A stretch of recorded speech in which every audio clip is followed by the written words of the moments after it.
एक गरीब मगर मेहनती लोहार। दिन रात भट्टी में आग जलती और लोहे पर चोट पड़ते ही गूंजती हुई गांव में वो आवाज कोने कोने में एक अजीब सा फलसफा लिए, जैसे लोहा खुद किसी रहस्यमय रूह की कहानी सुना रहा हो।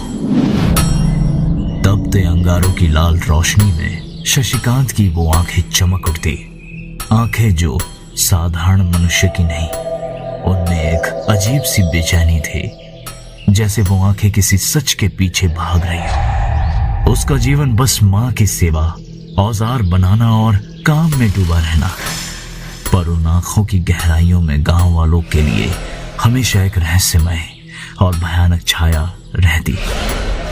गांव वाले अक्सर उसे चेतावनी देते, देखो शशिकांत, रात में देर तक मत जागा करो, किसी रात वो औरत की आवाज तुम्हें भी अपनी तरफ खींच लेगी।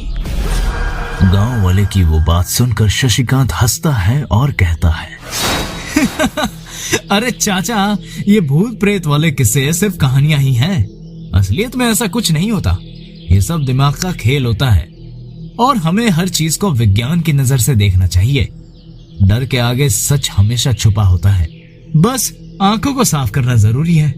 बोलता तो वो इतना कठोर था जैसे डर और अंधेरे को बेकरार कर देने वाला इंसान हो, लेकिन अंदर से उसका दिल कुछ और ही कहता था। इस गांव में कुछ तो ऐसा है, कुछ रहस्यमय और भयानक, जो शायद मेरी समझ के बाहर है।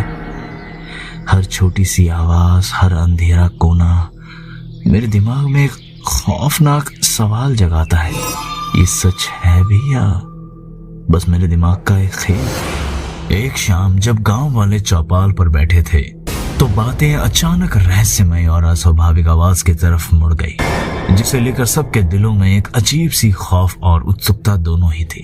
धुएं से भरे आकाश के नीचे टिमटिमाती मशालों की नर्म रोशनी में एक बुजुर्ग धीरे से बोला, कल रात को किसी ने फिर उसी औरत का गाना सुना। जब सुबह होते ही वो अपने खेत में गया तो उसका एक बैल मरा हुआ था। बाबा की बात सुनकर सब खामोश हो गए कि तभी पीछे से आवाज आई, सुना है कि 3 दिन पहले रामलाल का बेटा भी जंगल में गया था और अब तक वापस नहीं लौटा।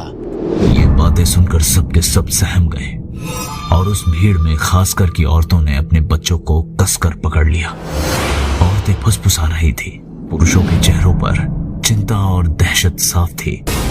शशिकांत किनारे बैठा चुप रहा, बाहर से अपने आप को मजबूत दिखाता, पर भीतर उसकी छाती में बेचैनी की लहरें उठ रही थी।